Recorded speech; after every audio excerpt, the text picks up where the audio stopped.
At Christmas, I saw a framed family portrait. My face had been completely cut out. Nobody mentioned anything. Then I handed my parents an envelope and said, "Don't open it here." So they opened it. My mother started to cry. My father turned pale. I don't even know where to begin. I'm shaking. I've been crying in the upstairs bathroom like a child. It's 11:37 p.m. on December 24th, and this is the worst Christmas of my life, and I've already had several pretty bad ones. My name is Lucia. I'm 29 years old, and tonight my family showed me that if they could, they would rip me out without a second thought. Literally. They cut my face out of the family portrait. Yes, as you read it, the giant portrait that hangs in the living room. That photo of everyone together that they took when my sister and I turned 16. Today, when I arrived home for Christmas Eve dinner, I saw it. My face was no longer there.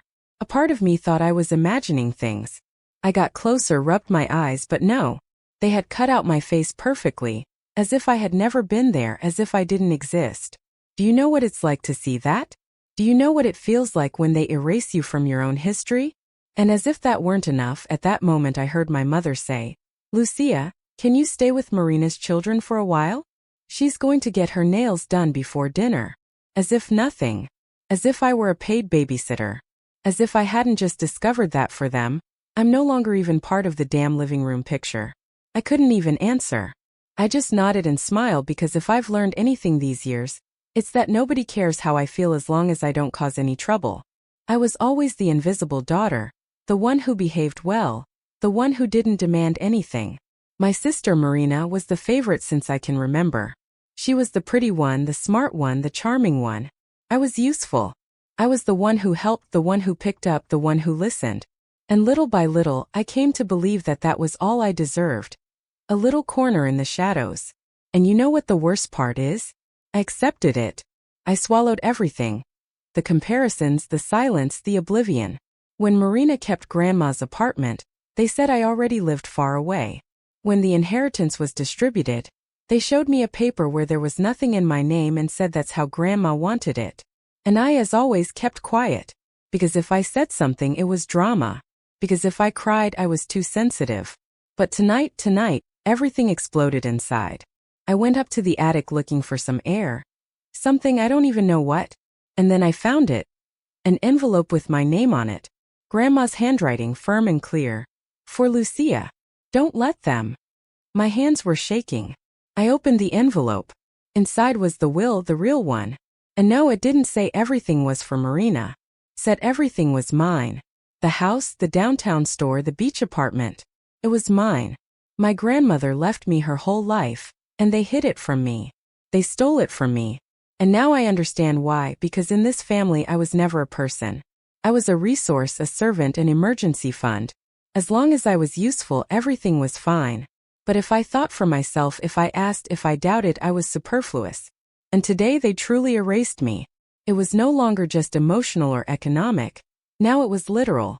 My face cut from the picture as if I had never been there. And here I am writing this alone in a freezing bathroom while downstairs I hear the laughter, the toasts, the damn Christmas carols. And I just think they don't realize that they extinguished me inside. It's not the cut that hurts, it's what it represents. It hurts to know that it wouldn't surprise me if I left, that it would probably be a relief for them, one less problem. But no, I'm not leaving, and I'm not going to be quiet. I have the will in my backpack, and tomorrow they're going to see it. They're going to know that I'm not the useful fool, that I'm not the free babysitter, that I'm not the erased daughter. And if that ruins them, then so be it. Because today was the last day I allowed them to treat me as if I didn't exist. Dinner had already started when I went down. My heart was racing. I had the envelope in my hand, the real will, folded carefully as if it were dynamite. And it was. In the dining room, everyone was laughing. Marina was telling some stupid story about how her daughter confused cider with sparkling water.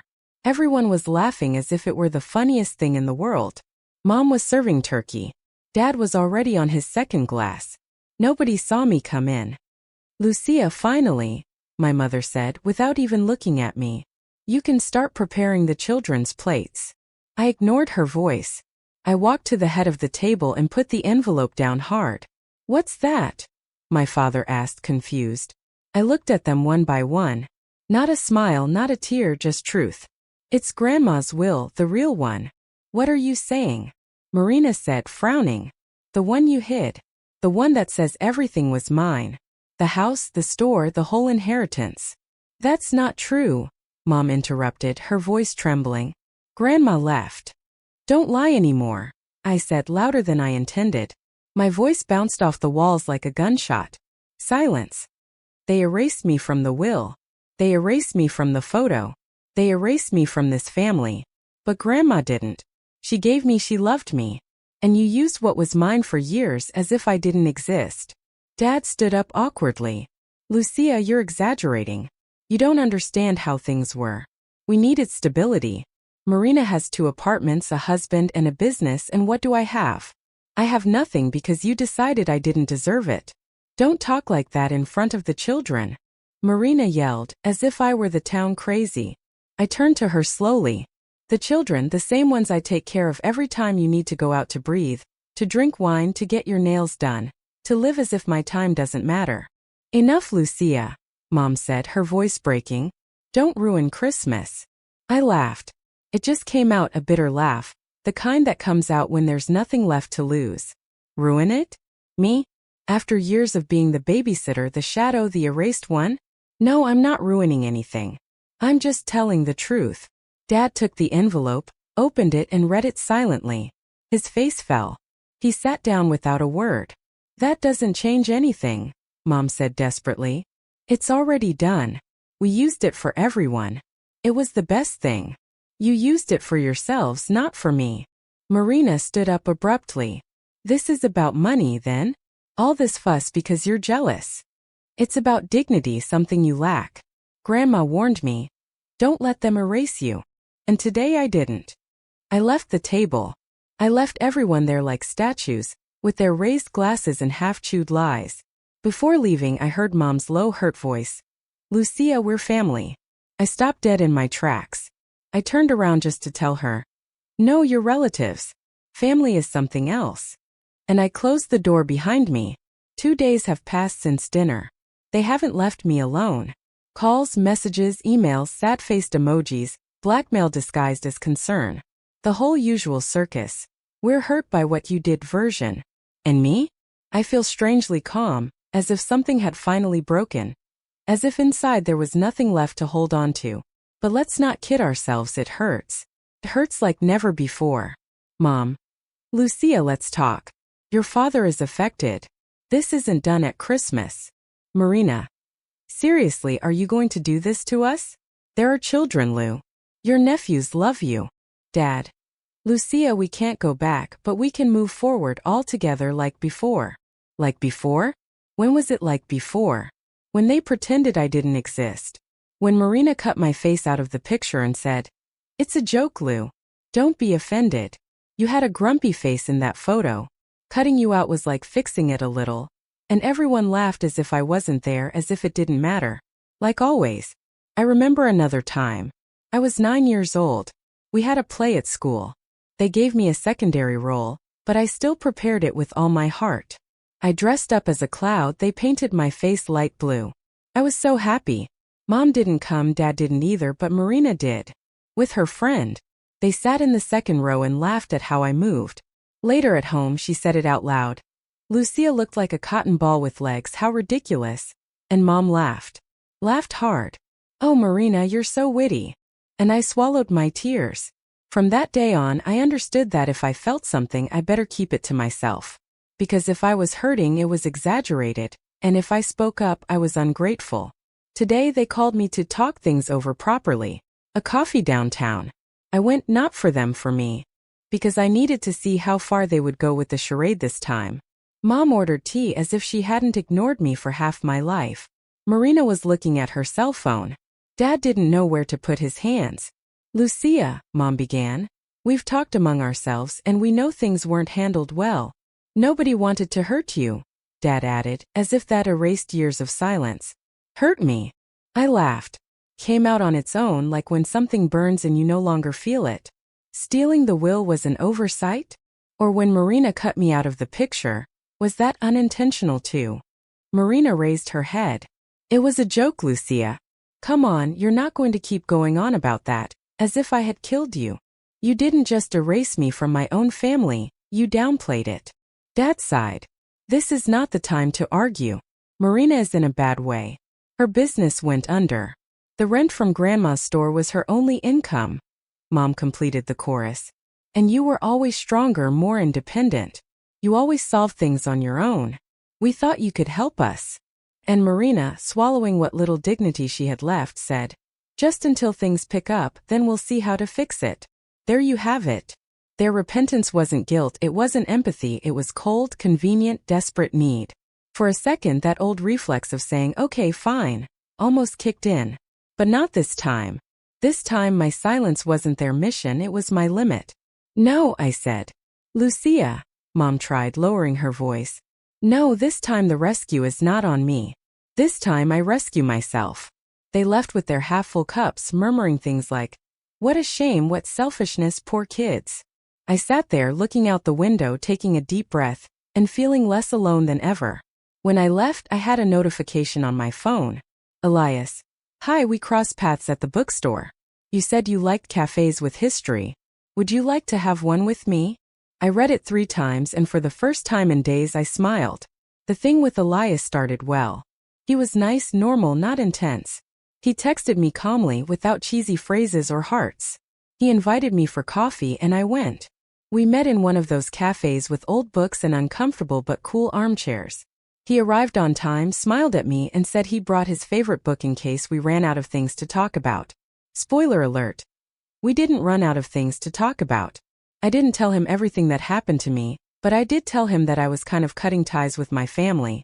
He asked me if it hurt and I said yes, but that it hurt less than continuing to pretend. He didn't respond with cliches or silly advice, he just listened. I liked that. We talked about everything. He laughed at my jokes, looked at me without rushing. And for a little while I thought, maybe this could be something good. But then the little details started. Once I told him that I had recovered the rent from Grandma's store and he said, oh, that must leave you with a nice sum, right?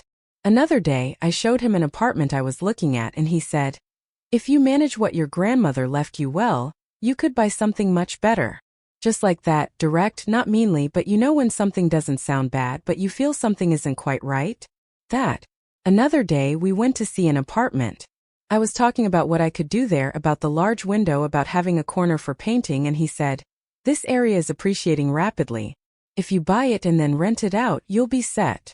I looked at him and thought, is he listening to me or is he seeing a walking investment? And that's when the phrase he dropped hit me wrong. You have a unique opportunity with what your grandmother left you. What my grandmother left me. No dude. She didn't leave it to me. They took it from me.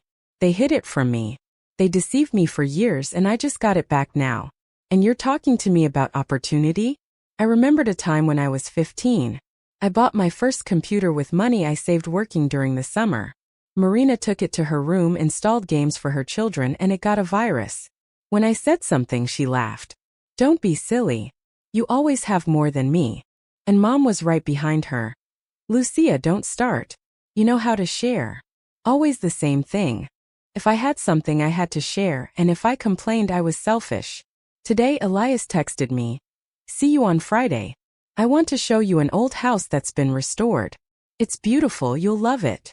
I haven't replied yet. I'm thinking. I don't know if he's bad news, I don't know if he's being opportunistic. Maybe I'm just paranoid. Or maybe I'm finally learning to see the signs. I don't want to be with someone who looks at me as if I were an opportunity instead of a person. So for now, silence. The only thing I'm sure of is that I'd rather be alone than be used again. I knew they would come back. I didn't know how or when, but I knew they wouldn't stay silent for long. And I wasn't wrong. First, it was my mom, obviously. Lucia, your father isn't well. He's been very stressed since everything that happened. You know how he gets. Yes, Mom, I know how he gets. He shuts down, he goes quiet, he does nothing. Like he's done my whole life. Then came Marina in martyr mode. I know I screwed up, okay? But I'm devastated. My business went under. The kids keep asking about you. Do you really not intend to ever forgive us? And there it is, the low blow, the kids. Always the kids. After using me as a free babysitter for years, Now they want me to feel guilty about the kids? And yes, I love them, but they're not my responsibility. Not anymore. And then came what I was waiting for the most. The surprise visit from my mom, unannounced as always, because she walks in wherever she wants because I'm your mother, Lucia. I watched her from the window before opening. She was standing there holding a pie like in a movie. I opened the door. I didn't say anything. I made your favorite apple and cinnamon, she said softly, as if that would erase years of pain. I didn't answer. She sat alone in the kitchen and started talking. Your father is very bad, he barely sleeps. Neither do I. This family is breaking apart, Lucia. You were the glue. I laughed. I couldn't help it. Me? The glue? After years of being treated like I didn't exist, now that I'm not doing what you want, I'm the heart and soul of the family. Things weren't like that. Oh no? And how were they then? Are you going to tell me? Or shall we ask Marina to bring the scissors and cut me out of this house too? Silence. She looked down, her eyes filled with tears. I didn't know it hurt so much. You didn't bother to ask, not even once. I remembered when I was 11. I had a horrible migraine on Marina's birthday. I was vomiting, my head hurt, I couldn't get up. And what did Mom do? She left me home alone with an ice pack and went to the party. Later she said, understand me, Lucia, it was a special day for your sister. You'll have yours. I never did. I returned to the present. Mom was still there in my kitchen looking at the floor. We want you to come to Sunday lunch. Just family, nothing else. To talk properly. Talk or convince me to give back what belongs to me. Nobody wants to take anything from you. You already did once. She went quiet, and then played the card she'd been holding back since she walked in. Marina can't pay the rent. And if she loses the store, she'll fall apart. We were thinking, if you could consider forgiving her the debt. Just that. For the kids. There it was, the whole show, the pie, the family. Your father is ill. It was about money. It's always about money. I stood up and opened the door. Are you kicking me out already? I'm showing you how it feels. She left without another word. No, thank you. No, I'm sorry. And I, for the first time in years, didn't feel guilty. That night, Elias texted again. Everything okay? You seemed a bit distant. If you need to talk, I'm here. I stared at the message. I didn't know what to reply because yes, I felt alone, but I also felt strong and I didn't want to confuse one thing with the other. I spent the whole week thinking. I didn't sleep much, I didn't cry either. I'm at that point where the pain no longer burns, it burns slowly and constantly like embers. I didn't want revenge, I didn't want a scandal. I wanted them to know, to understand even for a second what it feels like to live with that feeling that you were never enough, that they only look at you when you're useful to them. I didn't need them to apologize, I needed them to stop pretending. And that's why I planned everything calmly. Sunday was the famous family-only lunch. Marina insisted with a ridiculous message. Lou, if you come to lunch, I promise we'll talk properly. Zero drama. There's barbecue. Dad made it like before. Like before? Like when he spoke to me to ask for favors but not to invite me to his birthday. Like when they used me as a babysitter but left me out of the photos. Like when they stole my inheritance but told me that family is the most important thing. Yeah, right. That Sunday I woke up early, made myself a coffee, opened my laptop and did it. I uploaded a post. Just one photo, the real Will. And a short text, without rancor, without names, without shouting. For years I believed that I was the one in the wrong, that I was too sensitive, that I exaggerated, that I had to put up with everything because family is family. Until I got tired and discovered that I was right. That they lied to me, that they took things from me, that they used me, that they cut me out of photos and also from stories. But not anymore. Now I live for myself. I shared it on my profile. I didn't tag anyone, but I knew they would see it. 5 minutes later my aunt texted me. Is that real? They took you out of the will and never told you. 10 minutes later. Lucia, what happened? I just saw your post. Do you want to talk? And then Marina. Can you take down that post already? What's wrong with you? Mom. This is going to ruin everything, Lucia. Think about how we look in front of the family. Dad. I can't believe you did something like that. Oh, they can't believe that? But cutting me out of a family portrait, that's okay? I sat down, opened the WhatsApp family group, yes, I was still there, and wrote, Lucia. Don't look for me anymore. Don't call me, don't text me, don't manipulate me. What you call family to me was always a business. I worked, you got paid. It's over. And I left the group. Just like that, without drama, without crying, without shouting. I just left. And inside, I felt something finally closing. Later, Elias texted me again.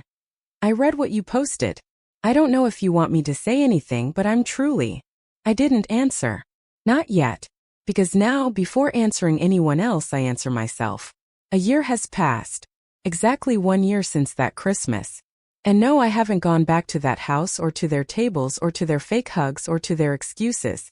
Today, I live alone in my own apartment, small, bright, without luxuries, but everything is mine, even the silence. Especially the silence. Marina blocked me everywhere after the post, the group, the show. She tried to cry, manipulate, ask for another chance. When she saw it wasn't working, she played the offended one. Dad hasn't spoken to me again, literally total silence.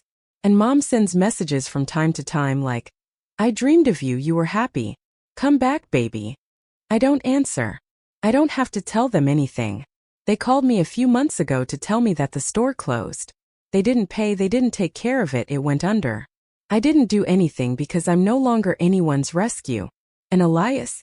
First I thought yes, that he was different, but no. He had that same look I already knew, the one that doesn't see you, it sees what you can give him. When I told him I preferred to be alone, he replied with an, someday you'll regret it. I never heard from him again and I didn't regret it. And then something unexpected happened. I started writing. Nothing big. A kind of vent blog, loose stories, moments of pain told with simple words. I started uploading them anonymously and people started reading. A girl wrote to me. Reading you was like listening to myself. Thank you for naming things I didn't know I felt. And I cried because for the first time in a long time, I felt useful without anyone using me. Today is Christmas again. It's hot, my fan is broken, and the delivery arrived cold. But I'm okay. Not happy all the time but free, which is more important to me. A while ago I went for a walk. I passed by an art gallery in the neighborhood. In the window there was a bizarre piece. A giant family photo with a cutout silhouette. I stopped and smiled. Not because it reminded me of what they did to me, but because it doesn't hurt anymore. Now I see that empty space and I think, I'm not there anymore. And how good that I left. I went back home, sat down, opened my laptop and started this post. Because sometimes the only thing that saves us is telling the truth. And if you ever feel like you've been erased, used, silenced, remember this. They told me I was selfish for thinking of myself, but it wasn't selfishness, it was survival. And now finally I'm alive. Thanks for reading. If something similar happened to you, I'm sending you a hug from here. Lucia. Replying to edit. A few hours have passed since I uploaded my story. I didn't think it would reach so many people, and I also didn't think it would hurt to read some things. Comments like, what if you exaggerated? Everyone has problems. You don't need to make such a big deal out of it. Your mom did what she could, I'm sure. Your sister didn't mean it. Stop playing the victim. I read them all and for a moment I doubted. I almost went back to thinking that I was the problem. But no. Nobody was there when I spent my birthdays alone. Nobody asked me how I was, only if I could do something for them. Nobody felt what it's like to have your own sister cut you out of a photo and tell you it was a joke. Yes, I could have kept quiet, but I was burning inside and one day I said enough. There were also beautiful messages from people who told me I was also the invisible daughter.